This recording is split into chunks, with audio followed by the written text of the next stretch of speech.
ABC, this is World News Tonight with Peter Jennings. Sitting in tonight, Diane Sawyer.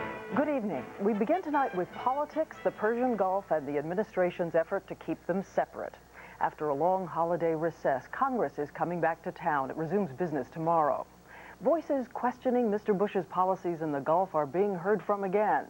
As ABC's Ann Compton reports, the president will meet with congressional leaders tomorrow morning. And while he's willing to hear their advice, he doesn't feel he needs their consent. President Bush will not ask Congress for any vote of support for military action in the Gulf. One reason, he said in an interview to be broadcast tonight, is he's certain he does not need it. We've used military force 200 times in history, and I think there have been 5 declarations of war. Having said that, I want the support of the Congress. I want Congress on board. But not all members of Congress are on board. While the leadership generally supports his policy in the Gulf so far, some other members fear the next step could be trouble. Several are prepared to introduce resolutions tomorrow in both the House and Senate, demanding that any military strike against Iraq first get the clear authorization of Congress. The president's critics are gathering evidence to drive their point home. Senator Edward Kennedy produced a letter stating the opinion of 127 constitutional scholars. President Bush has no authority and no right to unilaterally waive this bedrock requirement of the Constitution and our democracy. In these last 2 weeks before the UN deadline, the Bush administration wants Saddam Hussein to hear only one voice from Washington. Tonight, top aides say that President Bush will tell the congressional leaders if he can't have a clear vote of confidence from Congress, he'd rather have no vote at all. Ann Compton, ABC News, the White House. Just what that one voice will say in the next few weeks is very much the subject of discussion at the White House. Here's our national security correspondent, John McWethy. Secretary Baker spent much of his day at the White House working on strategy with the president for what comes next.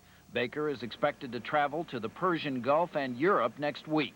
His mission to tell the coalition partners that the U.S. really does plan to go to war if Iraq fails to withdraw by mid-January. Baker will be looking for support. The U.S. got a boost today when NATO voted for the first time to move 40 combat aircraft to defend against the Iraqi threat to Turkey, a member of NATO. Some of those planes going to Turkey will be German, the first time that country has moved any military equipment outside its borders to respond to the Gulf crisis. This action is another firm signal of Western resolve and solidarity in response to a clear threat to the security of a member country. In preparation for U.S. military action, officials say it is likely the Bush administration will order the evacuation of its embassy in Baghdad just before the January 15th deadline, urging all Americans, including journalists, to get out of Iraq. While the planning continues, time is running out for Baker to actually visit Baghdad. We proposed 15 days for meetings, and the Iraqis have not given us any meaningful response to that. Even though tomorrow is the last of those 15 days, U.S. officials say the president is willing to have Baker visit Baghdad later, as long as it is at least a week before the January 15th deadline. John McWethy, ABC News, the State Department. Other diplomatic moves underway. The foreign ministers of Syria and Libya met with Egyptian President Hosni Mubarak. Libya is said to want another Arab summit meeting. Mr. Mubarak doesn't. And Jordan's King Hussein arrived in London in yet another effort at mediation. He's expected to go on to Paris, Rome, and Bonn. In Saudi Arabia today, the U.S. military command says Iraq still shows no signs of withdrawing from Kuwait, and its troop strength has remained steady at 510,000. Meanwhile, U.S. strength continues to grow.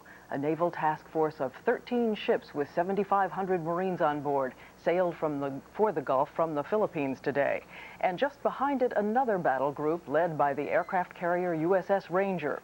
In Saudi Arabia, ABC's Bob Zelnick reports that while U.S. officials believe the Iraqi buildup is reaching its limit, the Allied buildup is not. Tanks, armored personnel carriers, and other weapons continue arriving in Saudi Arabia. Convoys hauling military equipment north clog the roads. Much of the material will be used by troops scheduled to arrive from Germany and the U.S. during the next 2 weeks. By then, the U.S. will have well over 300,000 ground forces in the country and a total of nearly 450,000 in the area. As the U.S. grows stronger, military planners see no way Iraq can keep pace. In a briefing today, they were asked about reports that Iraq intends to create new divisions of its Republican Guard troops and send them into the Kuwait theater. The Republican Guards are their elite forces, well-trained, well-equipped with the T-72 tanks. Whether they can conscript forces and train them to that capability, it would be very difficult. Privately, U.S. military analysts here say that while Iraq can make its army bigger, it cannot materially increase its fighting ability. The embargo and blockade make it nearly impossible for the Iraqis to replace existing spare parts for equipment, let alone obtain new weapons. And without additional weapons, new Iraqi forces are, in the view of the U.S. military, of little value. Many U.S. military officials believe that by exercising night and day, the U.S. can force Iraqi troops to maintain a high level of alert. This, they hope, will further tax their equipment, adding to the U.S. advantage if and when an order to attack comes. Bob Zelnick, ABC News, Riyadh, Saudi Arabia. An effort by Saddam Hussein today to boost the morale of his troops. Iraq announced that draftees and members of the reserve will get an extra $160 a month in bonus pay. For some of these men, that's a 200% pay raise. When we come back, angry bank customers in Rhode Island unable to get their money. On the American agenda, making millions